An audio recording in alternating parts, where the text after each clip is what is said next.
Hello everyone, it's Justin. Here's another video, just a quick one. So I wanted to make this because I thought this was an important message.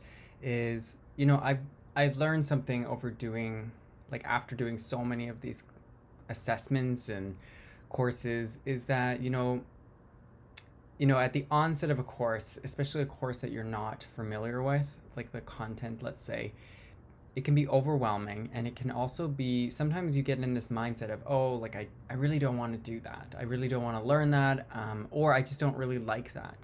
But I have this idea that we shouldn't dislike a course. Just never get in the mindset that you should not like a course, or that the course, there's something about the curriculum that you're not going to like, that you're not going to connect with, because you just never know.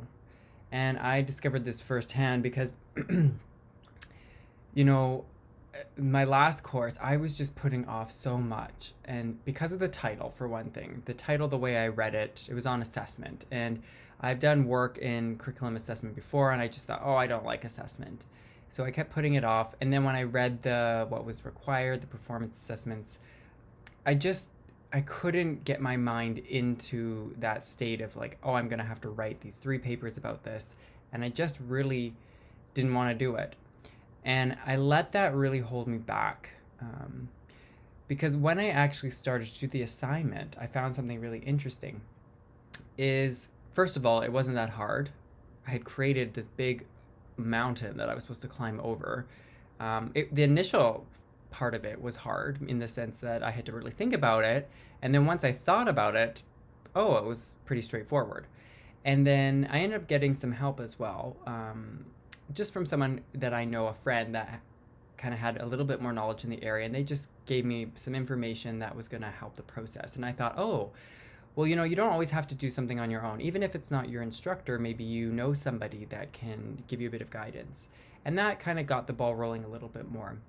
But not only was it just not hard, even though I thought it was, and not really that problematic, I actually started to enjoy it. And I noticed this about other courses, is that initial kind of, oh, here we go for another course, or that initial, like, just kind of bracing yourself, gets in our own way, and we get in our own way.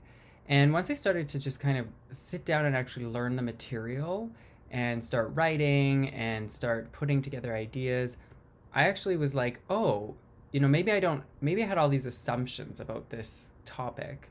And once I started learning about it, it challenged my way of thinking about assessment, and I actually started to learn, and I started to learn things that I never knew. And even one step further, I started to apply that knowledge in my my work. And it actually is helping my work right now in a beneficial way. And not only that, I started to recognize that learning isn't always supposed to be fun or enjoyable or easy or straightforward. It's like doing, like, if you want abs, you're not going to do one sit up and hope for the best. You're going to have to put some time and energy in.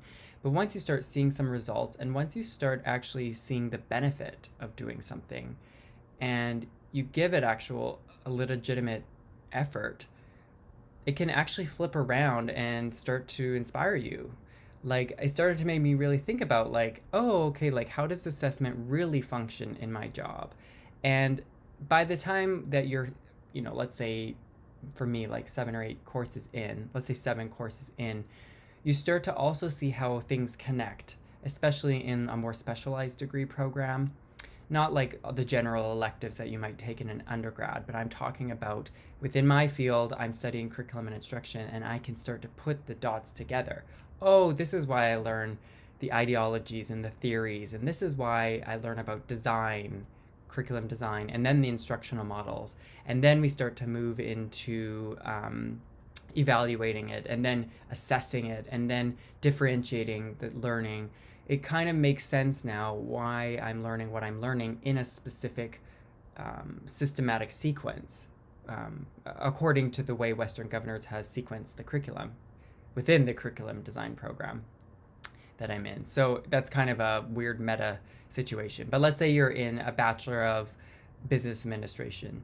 By the end of like a big chunk of your coursework, you're going to start to be able to see how everything compounds for a greater purpose within the learning. So just make sure that you recognize, or you be mindful of some of the times that you get in your own way before the start of a course, or even when you're in a challenging moment, and pause and maybe give yourself a little bit of a break to not go into that downward spiral of, oh, I'm never going to be able to do this, or I just hate this, or whatever the mind thinking patterns are, and just figure out a new strategy. So for me, it really was getting support. And then once somebody started to explain it in a different way, and once they started to read it in a certain way or in a different mindset, there was a shift. The reason why that's important is because that's where motivation comes from, is when you start to kind of pick yourself up and start to actually get into the learning experience rather than just grinding out the learning experience. For me, it's really motivating when I start to see my learning advance and when I actually start to enjoy it. So hopefully, that's something that you'll pick up on as well throughout your degree program. And just know it's not always going to be easy. Like, even if you get really stuck, you might have to figure out a strategy which will take time to get yourself out. But sometimes that's just a very subtle thing. And it could be just touching base with your mentor. Like, it's very easy to lose touch with the mentor or the instructors in your courses. But a lot of times those are the people that are going to be just say one little thing or give you one additional resources that's going to help you step out of your blockade, step away from your block, or step over your block. And sometimes that's unexpected, and sometimes it's like, oh, I should have thought of that, but oh well, and you kind of move forward. So hopefully that helps, and hopefully your term is going well, and I hope to see you in the next video.